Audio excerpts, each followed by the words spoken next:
Chapter 8. And the men of Ephraim said unto him, Why hast thou served us thus, that thou calledst us not when thou wentest to fight with the Midianites? And they did chide with him sharply. And he said unto them, What have I done now in comparison of you? Is not the gleaning of the grapes of Ephraim better than the vintage of Abiezer?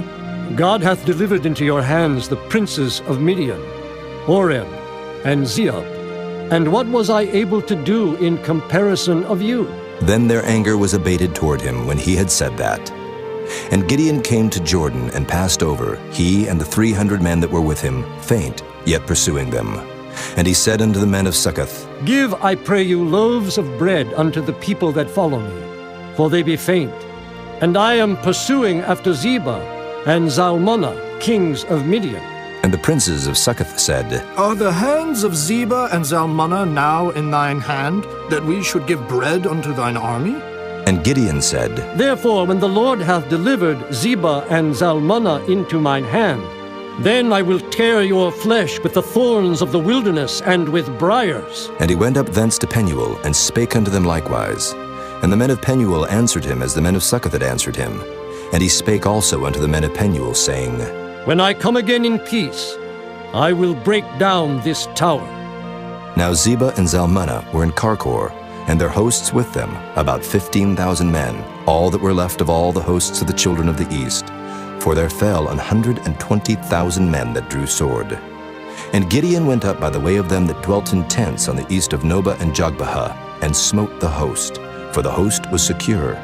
And when Zebah and Zalmunna fled, he pursued after them, and took the 2 kings of Midian, Zebah and Zalmunna, and discomfited all the host. And Gideon the son of Joash returned from battle before the sun was up, and caught a young man of the men of Succoth, and inquired of him. And he described unto him the princes of Succoth, and the elders thereof, even 17 men. And he came unto the men of Succoth, and said, Behold Zebah and Zalmunna, with whom ye did upbraid me, saying, Are the hands of Zebah and Zalmunna now in thine hand, that we should give bread unto thy men that are weary? And he took the elders of the city, and thorns of the wilderness and briars, and with them he taught the men of Succoth. And he beat down the tower of Penuel, and slew the men of the city. Then said he unto Zebah and Zalmunna, What manner of men were they whom ye slew at Tabor? And they answered, As thou art, so were they. Each one resembled the children of a king. And he said, They were my brethren, even the sons of my mother.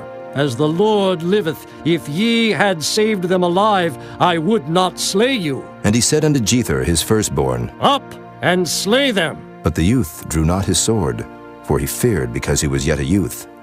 Then Zebah and Zalmunna said, Rise thou and fall upon us, for as the man is, so is his strength. And Gideon arose and slew Zebah and Zalmunna, and took away the ornaments that were on their camels' necks.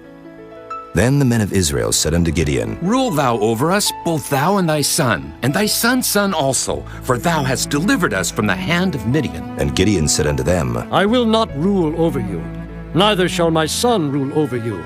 The Lord shall rule over you. And Gideon said unto them, I would desire a request of you, that ye would give me every man the earrings of his prey. For they had golden earrings, because they were Ishmaelites. And they answered, We will willingly give them. And they spread a garment, and did cast therein every man the earrings of his prey. And the weight of the golden earrings that he requested was 1,700 shekels of gold, beside ornaments and collars and purple raiment that was on the kings of Midian, and beside the chains that were about their camels' necks. And Gideon made an ephod thereof, and put it in his city, even in Ophrah.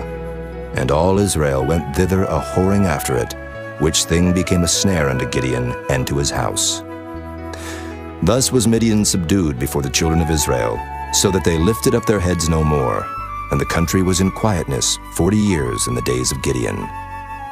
And Jerubbaal the son of Joash went and dwelt in his own house. And Gideon had 70 sons of his body begotten, for he had many wives. And his concubine that was in Shechem, she also bare him a son, whose name he called Abimelech.